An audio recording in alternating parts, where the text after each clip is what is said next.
Welcome to Cases for Causes. I'm the host, Landon Harlan. Today we have a very special guest, Marlene Goldenberg of Nye, Goldenberg, Raso, and Vaughn. They are based in Washington, D.C. The topic we're talking about today is terrorism finance. Our guest is Marlene, who's going to be telling us a lot about a story I think that gets global attention, something that is important to a lot of Americans, and definitely a cause worth fighting for. Thanks for having me on.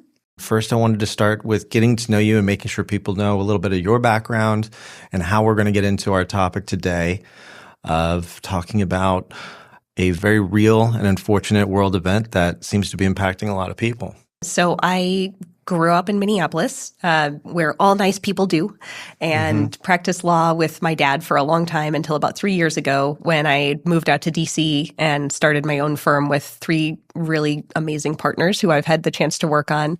And really most of my career has focused on pharmaceutical litigation and medical device litigation and product stuff. I also do some work on behalf of survivors of sexual assault. And like every other plaintiff's lawyer, I'm a total bleeding heart, right? We do this and get into this career because we want to help people.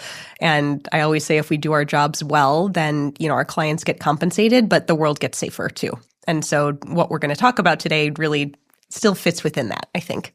To my knowledge, if I was to sum it up, would we say we're talking about terrorism finance? Yes.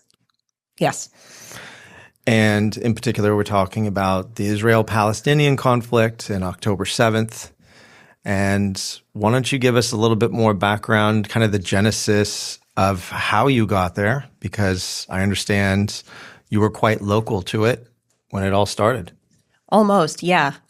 So I have this British law degree that I'm still trying to figure out what to do with, but in the process made some amazing friends, one of whom is from Dhaka, and she was getting married in Bangladesh. And I figured, well, as long as I was flying halfway across the world, I would take a little time and go to Israel for a week. So I had an amazing time, met some amazing people. And, you want to talk about the narrative that isn't public right now. Jews and Arabs can coexist, and they do in Israel. I witnessed that firsthand. And unfortunately, I left on October 4th, and 3 days later, while I was in Dhaka, the world changed, certainly for us. And, a lot of people in the United States were still sleeping when this happened, but I was awake, getting all the alerts, watching this unfold in real time. And it went from this whole, there are rockets being fired and thinking that Iron Dome is going to fix this, just like everything else, to the absolute horror that unfolded afterwards. And, after that, I happened to be flying straight to another conference with a bunch of mass tort attorneys in Las Vegas. And by the time I got there, I was a wreck. My whole sense of safety had been shattered personally and as a mother. And I was looking for a way to fix it or feel like I could contribute to fixing it, right? Because nobody can actually fix it. And so I started looking into how to bring a lawsuit that would, one, help the people who had just been hurt or killed or lost their family members and houses and everything else. But two, to do something a little bit more forward-looking to make sure that in some small way we can curb this from happening again. And so I found a good friend of mine now, Amanda Fox Perry, who specializes in terrorism litigation. And she and I talked for months after this about how we could put together a case that was different and better than what had been done previously. And so the goal in the case that we're going to talk about today is, of course, to compensate our clients who are former hostages and their families, but also to try to curb some of this terrorism financing and change the industry for the better moving forward. Can you give us some background on how terrorist organizations have been financed, whether it is something like Hamas or Al-Qaeda? I understand there's terrorist organizations all around the world, so they all need money to operate.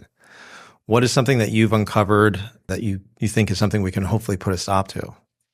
Yeah, well, the short answer to how terrorists get financing is a lot of different ways. But one of the ways that has become significant, and the reason that the United States and other countries have regulations, are that any entity like a bank or a money services business that allows money to move through its institution needs to take measures to make sure that that money isn't being used for nefarious purposes. So when we're talking about Binance, who's the defendant in our case, Binance is a money services business. You can buy crypto, you can send crypto, and that's how money moves or crypto moves on the platform.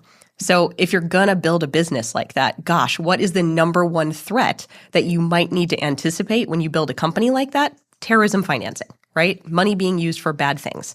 And Binance didn't do that. And when I say they didn't do that, they pled guilty to that in their plea with the Department of Justice, which is one of the largest plea bargains ever in history. And so as those documents became public, what we learned is that Hamas was using platforms like and including Binance to move money to fund activities like preparation for October 7th and the October 7th attacks itself. Because this thing didn't happen in a vacuum. I mean, there's a whole bunch of, articles and documentation out there today about how October 7th was in the works for years. They raised money for it, they practiced for it, they built practice facilities, and they had to pay terrorists to participate in it. And so all of that involves a way to get money over there, and Binance was just letting it happen. And so we're hoping that a case like this will teach them that that is now too expensive and they need to improve their systems so they get better. So enlighten us a little bit more on the preparation, like you're saying, a couple of years in advance, the equipment. Were they actually paying members of Hamas or any mercenaries? What kind of equipment? We only know what we've seen on the news. Yep. I have a feeling you know a lot more. Maybe a little bit more in order to prepare for something like this. Yes. I mean, there are aerial photographs now of full practice facilities that they reconstructed the kibbutz to allow people to practice surrounding different buildings and which entrances they should go in at and what hours there were guards at. That takes time and money and resources and people. And so again, October 7th wasn't just a day. It was a day years in the making, and that costs money to do.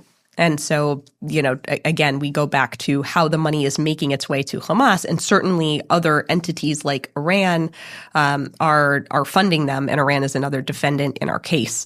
But this is a big problem that needs to get fixed. What's it like suing a country? It's funny because they're probably not going to show up. They historically don't. So there is a process whereby we have to get our complaint translated into Farsi. It gets transmitted over to Iran. They get formal notice of the lawsuit, but generally they don't show up. And one of the reasons that, we put our case together in the way that we did is we have two components to our cases. Typically, in a terrorism case, like the ones that Amanda brings all the time, you bring a case against the terrorist entity like Iran, and the United States government has a fund that victims can collect from. But you can't collect your whole judgment, and it takes years to do it. With Binance, we are fighting a personal jurisdiction battle, but if we can get jurisdiction over them in the United States, they want to do business here, and that means they have to be responsible for the things that they do. And so that's another avenue of recovery for our clients, but also perhaps more importantly, a way to make sure that Binance, the crypto industry right now, they're kids acting like they want to sit at the adults table, but if you want to sit at the grown-ups table, you have to act like a grown-up.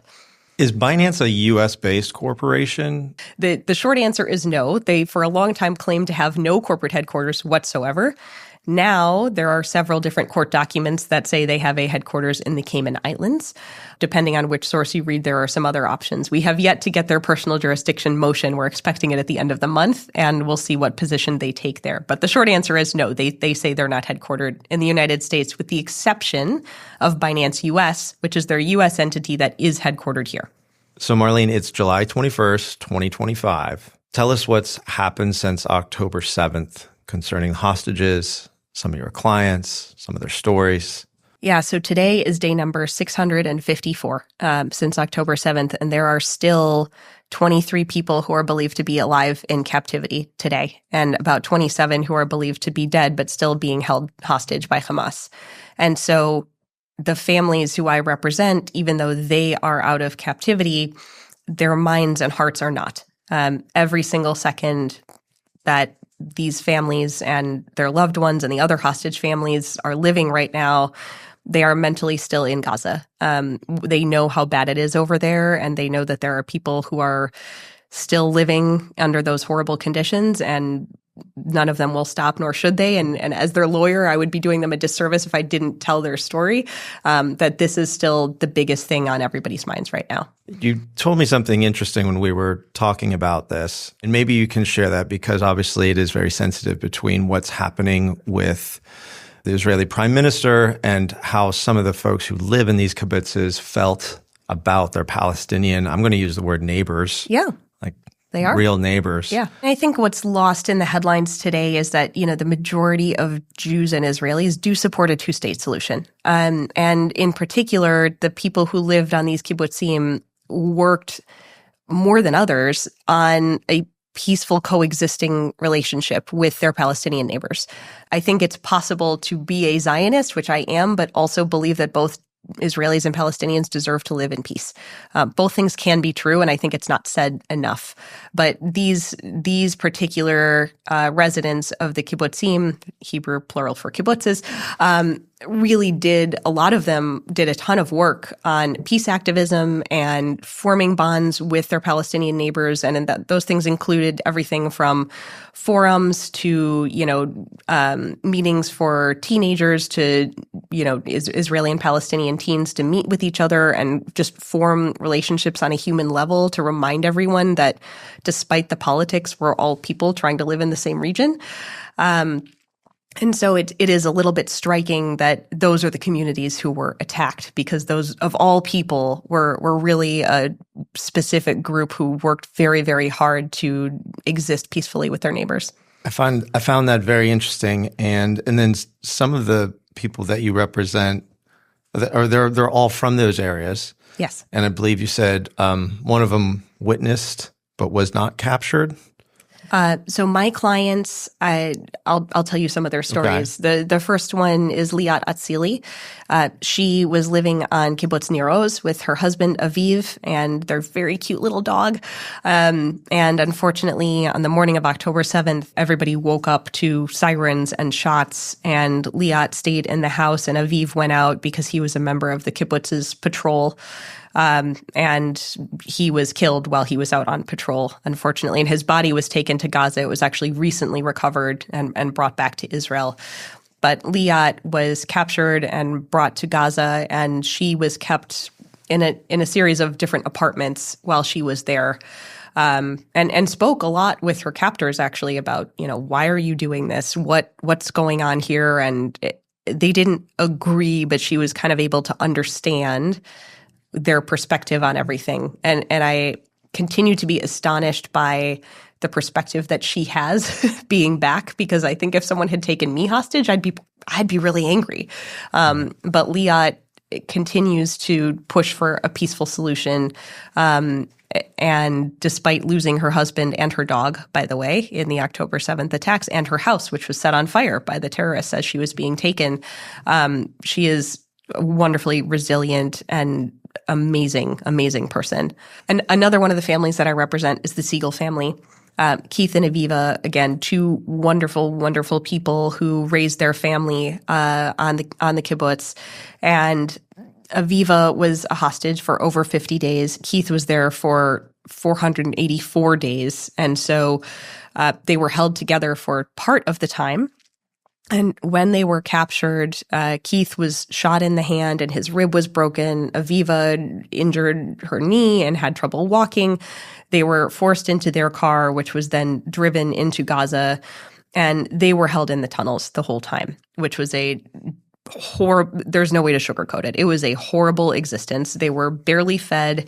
There was sometimes one bottle of water given for 4 different people, and that was it for a day.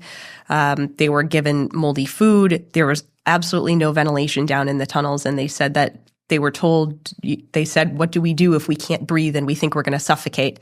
And they said, you should yell for us. And that happened, and they yelled, and no one came. Aviva witnessed the sexual abuse of other female hostages, and when she tried to give the girl a hug, the captors came in and screamed at them and, told them that if they did anything or spoke, that they would kill them. Keith one day tried to talk, and one of the terrorists held a gun to his head and held up some handcuffs and said, if you speak, you're dead. It was every single day a day of terror and fear and the inability to have the most basic things, like just the ability to breathe. They were barely allowed to speak to each other, even though they were held together, and they also weren't permitted to touch. And so, you think about the things that you need as a human on a basic level. We need food and water and ideally, human interaction and human touch. I mean, it's incredibly important, and they were deprived of all of those things. And so after about 51 days for Aviva, she was part of the first group of releases. Women and children were let out first, and so was Liat. Keith was kept alone for 6 months without seeing or speaking to another person other than having minimal amounts of food and water brought to him.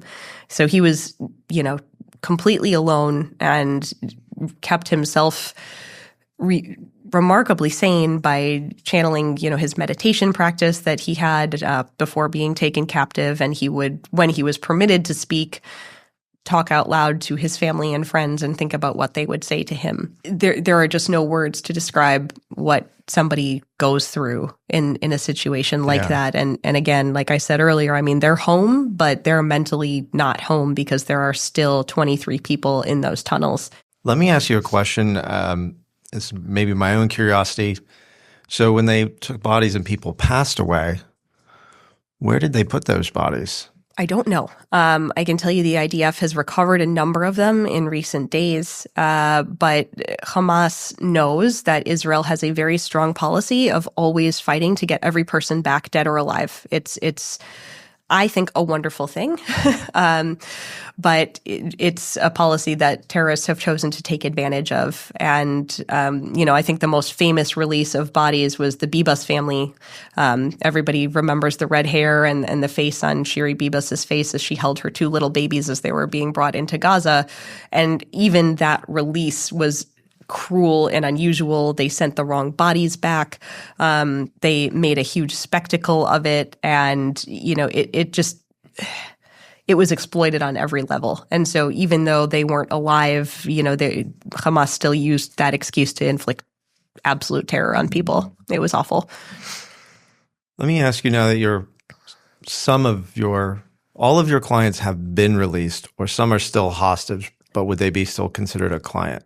The family that I represent, or the families that I represent, are back in that, Liat is back. Her husband was killed. And the Siegel family is all home. Keith and Aviva are back.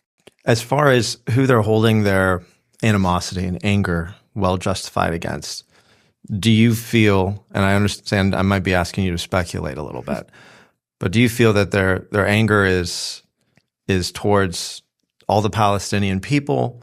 Do you feel it's very specific and concentrated at Hamas? Is there a little bit of overlap of both? And I can understand from some psychological and physical torture, I can't fathom how I would feel. So I'm just curious if what they've shared, where do you feel that they are? I think right now everyone is focused on getting the remaining hostages home. And so it's not about anger. It's about healing and bringing families back together to the extent possible. And that's a really great focus. None of them have said, I hate the Palestinian people. And most people don't. That's something that's being lost here is Palestinians are people, and it seems silly to have to even say that out loud, and so are Israelis, right? Everybody just wants to be able to live peacefully in their homes, and right now the focus with all the hostage families is how do we make a deal? How do we get our families home? And, hostages are dying all the time, and that's the number one thing that needs to be prevented right now. It's not about anger. It's about getting families back together. When you talk to some of the hostages and the families of hostages who are unfortunately deceased, what do you explain to them that the timeline is going to be, or what the expectations are going to be, whether in months and years? What is it that they see and makes them say, I want to join and be a part of this action, and this is why we need to stop this? Yeah. So when we talk to the clients, certainly there is the immediate, how do I get back to my house question? Because like I said, Liat's house got lit on fire. Keith and Aviva's house was destroyed. Their son's house also was destroyed. He can't go back home either. He lived on the kibbutz as well. And so these are communities that just need to be completely rebuilt. But the thing that I found most heartwarming was when I talked to all of them said, okay, but what's the bigger goal here? And I said, the bigger goal is making sure that we do everything we can to look at all angles to make sure that this doesn't happen again. And that's really the thing that motivates me, and I really am appreciative of the fact that it's what motivates them. And so when we talked about the timeline for a case like this, they know that this isn't something that gets done tomorrow. They know that this is a longer road, and they're willing to do it because they're really devoted to the cause and trying to move this forward to a point where the world is a little bit safer. So Marlene, why don't you tell us what some of the governments are doing, whether it's the Israeli government or the U.S. government, what is being done to bring these hostages home now that it's been well over 500 days and a very long war? Both President Biden and President Trump have spent a lot of time on this issue, and we're very thankful for that. What we saw, the U.S. hostages are home. Right. So that's issue number one. And so from a U.S. perspective, that was always the number one priority of the United States government, was to get its own people home and of course also to help the rest of the hostages. And so now we have, again, 23 hostages believed to be alive, and there's news circulating every day. There are proposals being traded back and forth with Hamas, with different mediators being involved, ranging from the United States to the Qataris to others. It is frustrating because at least I feel that the number one priority right now should be getting people home. And obviously there are different feelings. I mean, just Jews don't all think with one mind, right? There's lots of different opinions on this. But I personally would, having talked to these families and as their advocate for, in this case, and hearing their stories, I can't think of anything more important than getting the rest of these people home before anything else happens. And it is frustrating to see a government that doesn't seem to be making it as much of a priority as they should. And how is that leading into anti-Semitism, anti-Zionism? How is that impacting not just the people of Israel, but Jews around the world, Jews that are in the United States? Yeah, I mean, certainly I wouldn't place all the blame on Bibi. I think, anti-Semitism is a centuries-old problem that rears its head kind of in waves over the course of history, right? And right now we are seeing a really, really bad period of it. And I can tell you, I also represent the students at MIT in an anti-Semitism case and have worked closely with a lot of Jewish organizations to address this problem on college campuses. But I can tell you that anti-Semitism over time has taken a lot of different forms. There was at one point, Jews were bad because they were usurious and owned banks, right? There was another time where, then we get to World War II, where Jews are bad because we are an inferior race. Today, Jews are bad because we're Zionists. Give us the simple plain and what a Zionist is. Zionism is nothing more than the belief that in the state of Israel or a Jewish homeland. It doesn't have anything to do with the politics of the government. It just means you believe the state of Israel should exist and has a right to be there. Do you also believe that there could be two states? Can you be a Zionist and say, I think the Palestinians should also be here? Absolutely. And most of us are. And again, that's the thing that's really gotten lost in the headlines, is that Zionism does not mean the exclusion of a Palestinian state.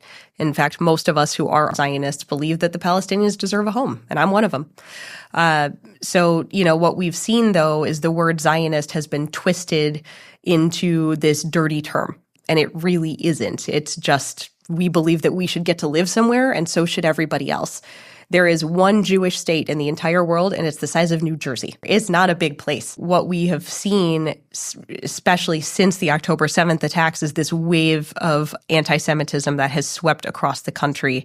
And, we are now being called colonialists and white supremacists. And it's crazy because during World War II, we weren't white, we were not white enough, and now all of a sudden we're too white. So I don't know what people want us to be, but this brand of anti-Semitism is scary because it's coming from the left and the right. It's actually not specific to one side of the political spectrum. It's there on both, and I can tell you, I personally have seen the impacts of it. Like last year, I went to go pick up my son from my synagogue, and there were a bunch of cars and a bomb squad outside because there were bomb threats called into synagogues all across the country, mine included, including my synagogue in Minneapolis too. And it's a really scary thing to go pick up your kid and find that there's a bomb squad there. And I can tell you that this is above and beyond the security and the metal detectors that I would go through before October 7th to go to high holiday services. I mean, it was already on high alert. We're now on extra high alert. And my synagogue in D.C. is next to the Department of Homeland Security, and we still need this. So it's bad. Every Jewish school, every Jewish institution right now is on high alert. We're all afraid to send our kids to school. There were lots of days where we got emails from schools saying schools canceled this week or schools moved because there's been another bomb threat. It would be really great if it stopped. Yeah, absolutely. As far as some of what's occurred, is there a way that you believe that nations can work together to give Palestinians land and structures and infrastructure and plumbing and electrical and things to make it a place that you can live and raise a family in? We certainly hope so. That's been the goal, I think on both sides of the border for a long time. And unfortunately, there's leadership in place in Gaza right now that is preventing that from being possible. And we're talking about Hamas. Hamas. Yeah. Okay. Hamas doesn't want peace. I mean, there were quote unquote elections and, Hamas took over forcefully. And they have been, what I think is another thing that's lost in this is that Hamas doesn't treat its own people well either. So certainly Palestinians have a lot of resentment towards the Israeli government. And I'm not here to tell them that that's invalid, but Hamas also rules with an iron fist. I mean, they execute people for being gay or for trying to take food when the terrorists are trying to take it for themselves. And so they need to be dealt with also in trying to find a solution where people can peacefully coexist. So for those who have the legal minds and have taken cases to trial, how does someone bring one of these type of cases? Yeah, that's a great question. There's two parts to it, really. There are the traditional theories that you would bring in a terrorism case, which are the Foreign Sovereign Immunities Act, the Anti-Terrorism Act. And then what's new about our case that, as far as I know, hasn't been tried before is we've also sued some of the defendants, Hamas and Binance, under traditional good old-fashioned negligence and product liability theories. We brought claims for negligence and public nuisance and negligence per se, and also strict product liability against Binance. So far, there is not a ruling about whether or not Binance is in fact deemed to be a product for purposes of product liability law. But I'm also involved in the Uber sexual assault litigation, where we do have some good rulings from the MDL court as well as other courts around the country that have now cited that ruling with approval that tech platforms or products can in fact be products for the purposes of product liability. And it makes sense, right? I mean, these are products. They, in some ways, take up physical space on your phone, and you use them in the same way as a product. And so when we brought these claims against Binance, we have a design defect theory because if you're designing a product where someone is going to hold their money and move their money, as a product manufacturer, there's a design hierarchy, right? You are supposed to anticipate the most severe and obvious threats, and then you as a manufacturer have an obligation to do something about those. You have to design them away if you can. Option B, if you can't design a threat away, is you have to guard against it. And if you can't guard against it, you have to warn against it.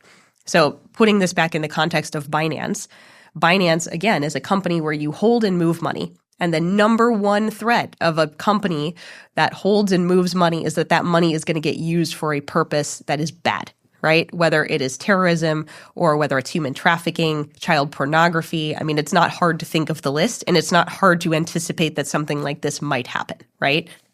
Binance didn't do that.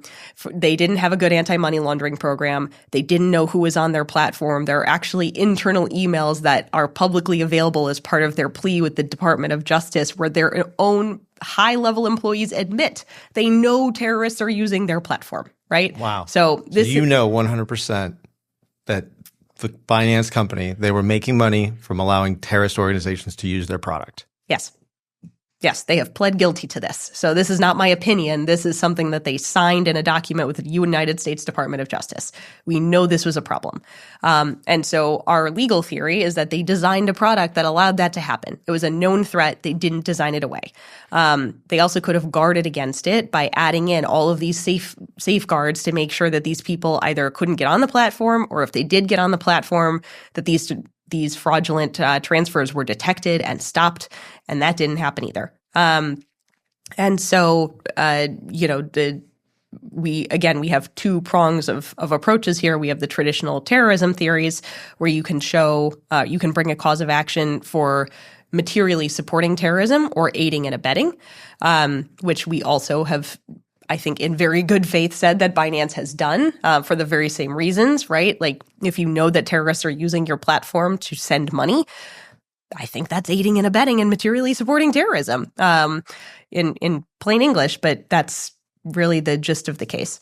The case is about terrorism finance and how they've leveraged some of these institutions to get funding from other groups, other nations. What is it that you hope to achieve and set as a precedent going forward in the case? If Binance wants to be treated like an adult company and sit at the adults table, it needs to start acting like an adult. And the way that it does that is to play by the same rules as every other money services business. So it's very simple. You implement a robust and complete anti-money laundering program, which means that Binance does everything that it wasn't doing before October 7th. It means you need to have proper know your customer or KYC protocols, so you know who's on your platform. They need to be adhering to international sanctions lists. So there are lists of published, they're publicly available, anybody can look them up, of sanctioned individuals who are not allowed to transmit money or have bank accounts in the United States. Those people shouldn't be allowed to use Binance either. They also need to be monitoring transactions for things that look like they are shady transactions and doing something about them. So there's tons of crypto monitoring companies out there. Chainalysis is one of them. There's plenty of others that do this for other companies. And they also need to be making sure that they are reporting these transactions to the government like they're supposed to be doing. So again, we're not asking them to do anything that they weren't already required to do. They just need to play by the rules like everybody else. So, today, if you go to a bank, everything that I just talked about, banks do these things. And if Binance wants to act like a bank and be a place where people store their money and transmit their money, they need to do the same things. I think a lot of people aren't going to take a whole lot of empathy for the digital bank based in the Caymans. I don't know. We're in a pretty pro-crypto political climate right now. I'm not anti-crypto, right? Like, I think there's a lot of promise in the industry. I think the blockchain technology can do some really cool things, and we could geek out on that another day. And so the goal here is not to tank the crypto industry. It's to make them act like an adult company that can move forward responsibly. Are there other players that, while Binance has been identified as the major one, are there any others that you think are skirting or getting near being like this? I believe you mentioned one or two, but anyone else that stands out? It's interesting because about 6 months ago, we could have looked at the Department of Justice and the SEC for a list of those entities and check, I think we would have seen more criminal prosecutions. But now, under the Trump administration, which is very pro-crypto, we're seeing all of those investigations get dropped. So I can tell you that the crypto industry generally has an issue where they really haven't been regulated, even though they will tell you that they really are. They're not. But as far as the connection to Hamas and Binance and October 7th, maybe there are others. I'm not aware of them.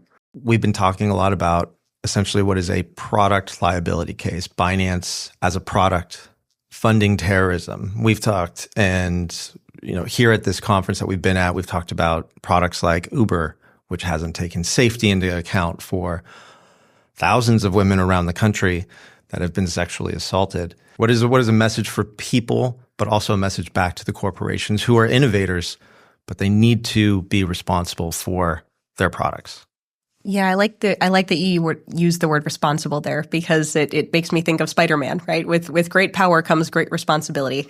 We are not here to stifle innovation, but what we do expect and what the law expects is that when a company creates a product, it creates a safe one. and it does everything possible to make sure that it understands the risk of that product and that it designs away, guards against, or warns against any risk that could hurt someone so that people who use products are safer. And again, the main goal in our case is not to stifle the crypto industry. It is to make sure that it moves forward in a responsible and safe way.